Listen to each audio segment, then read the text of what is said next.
Bonjour à tous et bienvenue dans ce nouvel épisode du podcast version 2.0. Aujourd'hui, on va plonger dans un sujet qui est captivant. On va parler du biais de confirmation. Alors pourquoi avons-nous tendance à privilégier les informations qui confirment ce qu'on pense déjà? Quelles conséquences cela a-t-il sur nos décisions, nos relations et même nos opinions politiques? Restez bien jusqu'à la fin, je vais vous partager une technique contre-intuitive mais redoutablement efficace pour reprogrammer votre cerveau et élargir votre façon de penser. A tout de suite.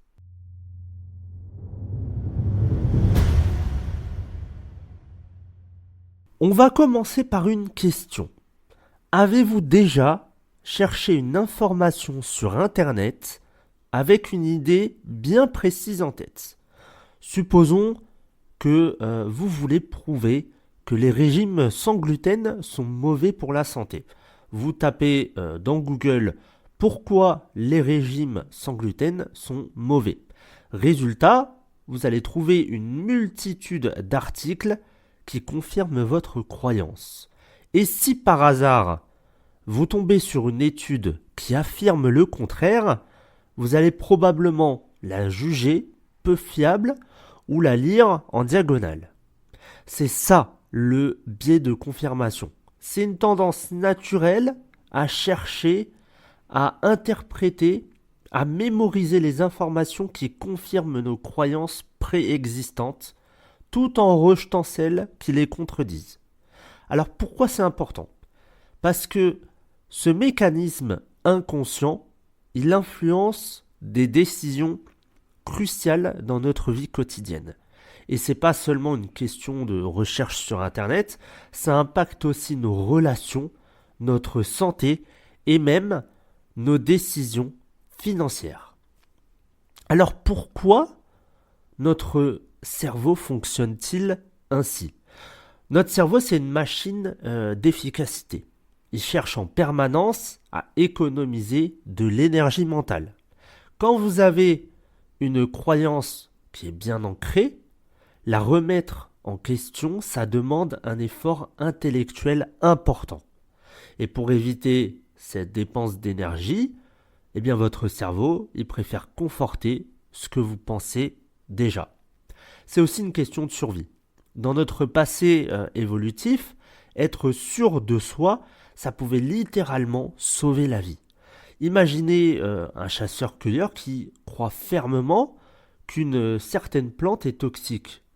Si cette personne commence à remettre cette croyance en doute à chaque fois, elle risque un accident mortel. Le cerveau, il préfère donc jouer la sécurité.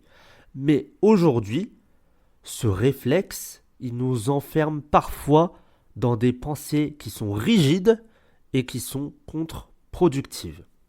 Alors il y a des exemples frappants dans la vie quotidienne. On peut parler des réseaux sociaux, les plateformes comme Instagram, Facebook, YouTube, ce sont de véritables catalyseurs du biais de confirmation. Pourquoi ? Parce que leur algorithme fonctionne de manière à vous montrer des contenus similaires à ceux que vous avez déjà aimés ou alors regardés.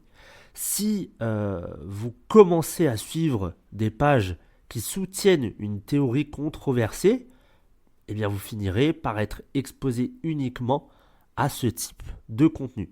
Et ça va créer ce qu'on appelle une bulle informationnelle. On a aussi les décisions médicales. Imaginez quelqu'un qui est persuadé que les vaccins sont dangereux.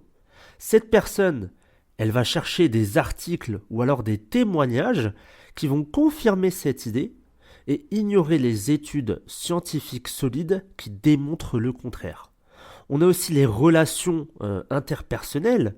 Supposons que vous pensez qu'un collègue vous déteste. Chaque petit détail, ça deviendra une preuve, par exemple une réponse courte par mail, un sourire manqué dans le couloir, même si ces comportements n'ont rien à voir avec vous. Ça n'a rien à voir avec vous, mais vous pensez que ça vous attaque directement, vous pensez que votre collègue vous déteste parce qu'il ne vous a pas souri, parce qu'il ne vous a pas dit bonjour, etc. Il y a aussi les investissements financiers. Un investisseur convaincu que les crypto-monnaies sont l'avenir du monde économique, eh bien, il va chercher uniquement des analyses positives et il va négliger les mises en garde. Alors, on a toujours dans notre vie quotidienne ces différents éléments, ces exemples frappants, par exemple les réseaux sociaux, parce que c'est ce qu'on voit le plus avec Instagram, Facebook, YouTube et les autres. Mais il y a des conséquences du biais de confirmation. Ne pas remettre en question nos croyances, ça peut avoir des effets négatifs. Vous aurez peut-être des décisions qui vont être biaisées.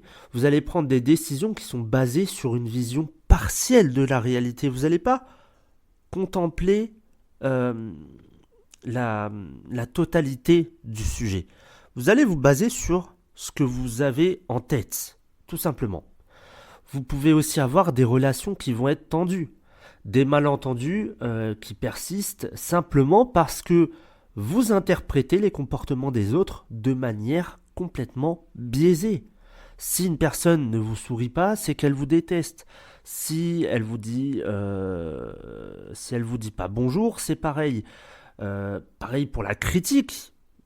La personne ne vous a peut-être pas forcément critiqué, mais vous allez le prendre comme une critique.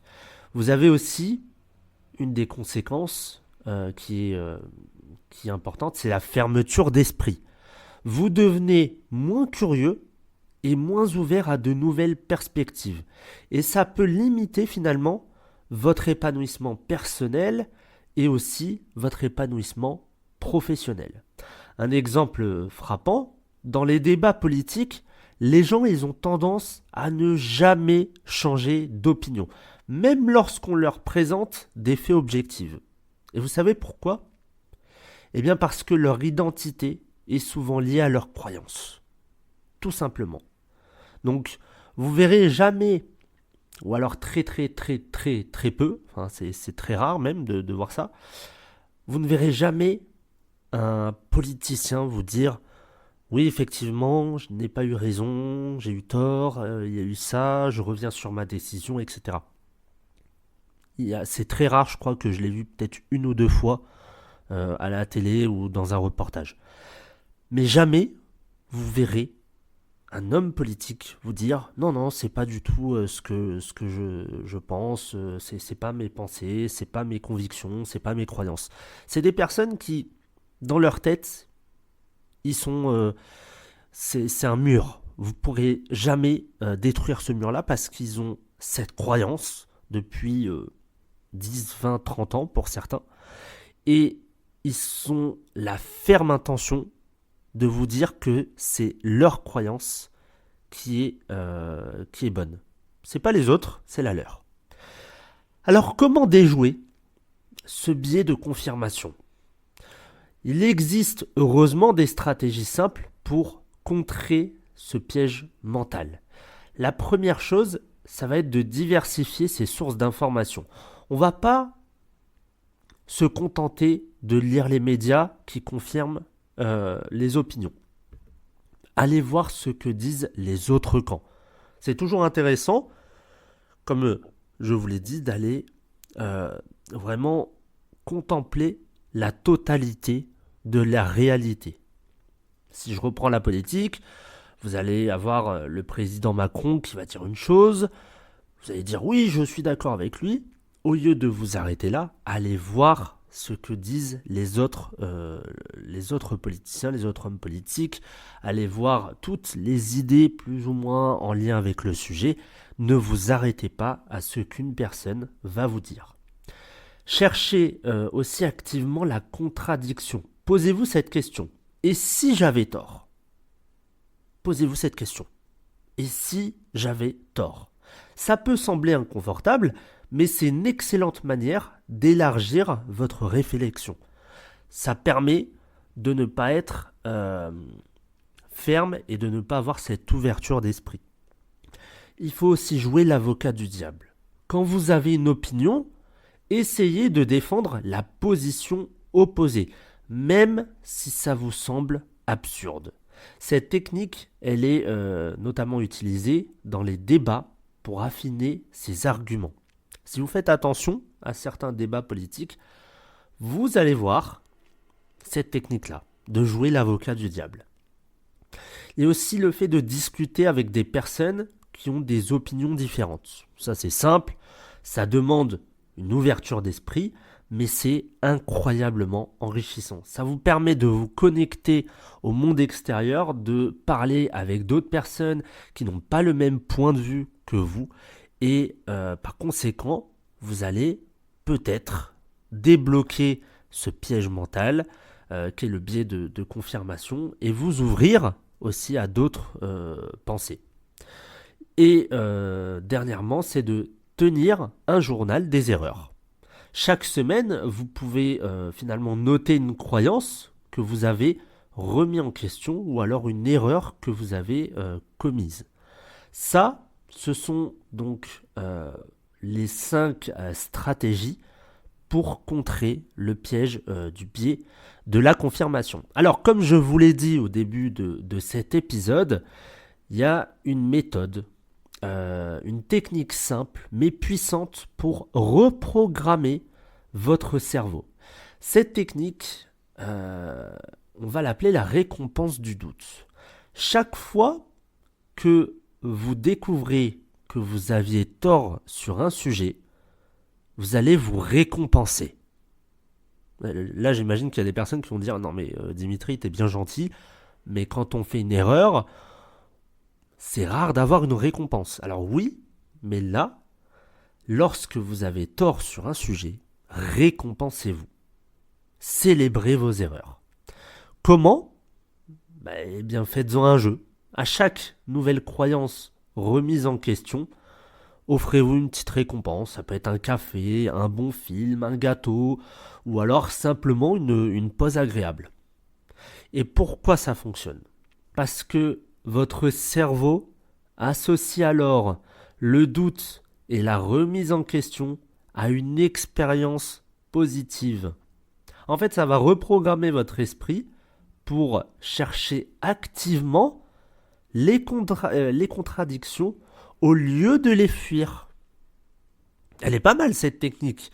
Vous allez vous récompenser à chaque fois que vous avez tort. Et du coup, comme par exemple un animal, lorsque vous lui donnez des croquettes, il se dit « Ah chouette, si voilà j'ai fait une bonne chose, là j'ai pas d'exemple en tête, mais si je fais cette action, alors je vais avoir une récompense. » Et bien là c'est pareil. On va essayer finalement de dire au cerveau, alors c'est un peu de la manipulation mentale, mais on va dire au cerveau, écoute, à chaque fois que j'ai tort, tu auras une récompense. Voilà, tout simplement.